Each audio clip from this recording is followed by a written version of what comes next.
Kwame Nkrumah, may he rest in peace. How relevant you are 56 years ago today, when you spoke on that day in Addis Ababa, Ethiopia, and reminded us that Africa had to unite. If today I were to write a letter to our founding fathers who died several years ago, this is how the letter would read. I would not name all of them, but I would name the following. I would say, Dear Kwame Nkrumah, Dear Kambarage Nyerere, Dear Patrice Emery Lumumba, Dear Modibo Keita, Dear Ahmed Sékou Touré, Dear Thomas Sankara, Dear Nelson Mandela, we are gathered here today in Dar es Salaam, Tanzania, on this 25th day of May in 2019. And we are pretending to be discussing a new subject, but we are not.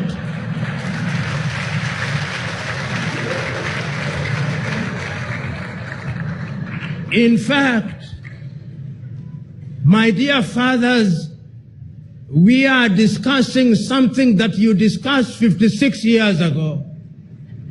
And we are now recognizing that you warned us that if we did not unite, we will be conquered again. I am sadly reporting to you that we are being conquered again.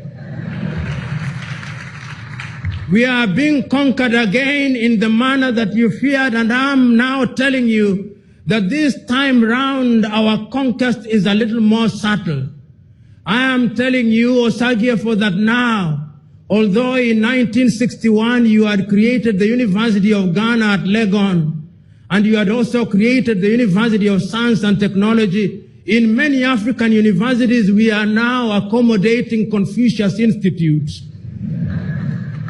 Osagyefo, we do not know what they are going to teach there in 100 years' time. But for the moment they tell us is aid and that they like us. But Osagyefo, I agree with you, there is no free lunch. We are also sitting here today in Dar es Salaam, Tanzania, the home of your brother, Julius Kambarage Nyerere. And we also are reminding ourselves that Nyerere came up with a philosophy called Ujamaa, which was self-reliance. We can now tell you that in substance, Mwalimu was right. But unfortunately, we are still importing things from Europe. We now have mobile phones, which you did not have when you were alive. But unfortunately, Mwalimu, those mobile phones, none of them is made in Africa. Last week, we saw an attempt by somebody to claim that one was made in Rwanda, but I suspect it was only assembled in Rwanda. Mwalimu, we are trying. I can now also confirm to you that we have many political parties, just as you feared, Osagyefo. In Congo, there are 233. But Congo is not at peace. In Tanzania, they don't have very many, but I can assure you CCM is still doing very well.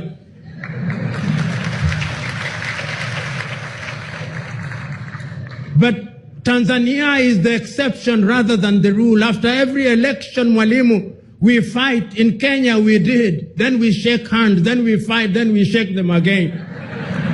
We are in the business of shaking hands. In Central Africa, we are fighting. Our young men and women are drowning in the Mediterranean Sea. We now know you are right.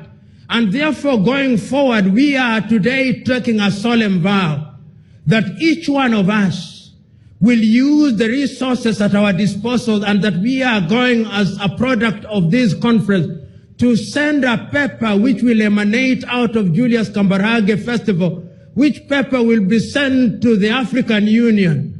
And that paper will tell the African Union that there is a sense of urgency. And it will not stop there.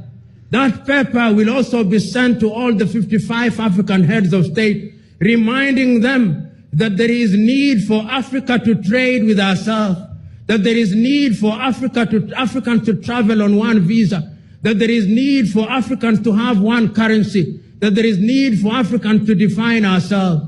And Osagyefo, I remind you, I remember during your lifetime, you hosted both Malcolm X and Martin Luther King Jr.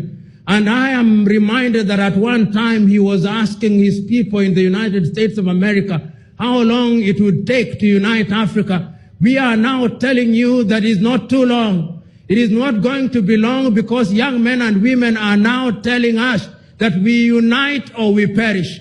Osagiefo Mwalimu Seko, I would have written a longer letter, but I can now see that my audience wants to go for lunch.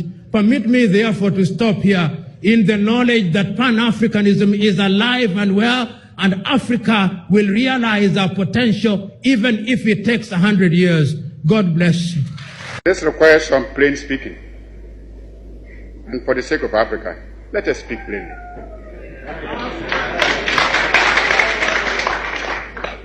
As I said, our greatest danger stems from disunity and the inability to see that the realization of our hopes and aspirations, the realization of our objective of total African independence, and of our future progress and prosperity is inextricably bound up with the necessity to unify our policy and actions in connection with the continued struggle for independence and the greater task of economic and social reconstruction beyond it. We must therefore face the issue of African unity now, for only unity will make the artificial boundaries and regional demarcations imposed by colonialism obsolete and superfluous. African unity will thus provide an effective remedy for border disputes and internecine troubles. In a united Africa, there could be no frontier claims between Ethiopia and Somalia, or between Zanzibar and Kenya, Guinea or Liberia, or between Ghana, Togoland and the Ivory Coast.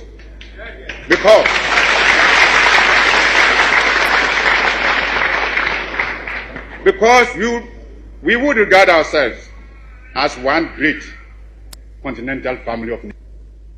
Some of the leaders, it must be confessed, do not see the struggle of their brother Africans as part of their own struggle. Even if they did, they would not be free to express their solidarity. These rifts are consciously created by the imperialists between Africans, where they can sit back and watch with sly satisfaction, as well as contempt for those who fail to see how they are being used against Africa's best interests.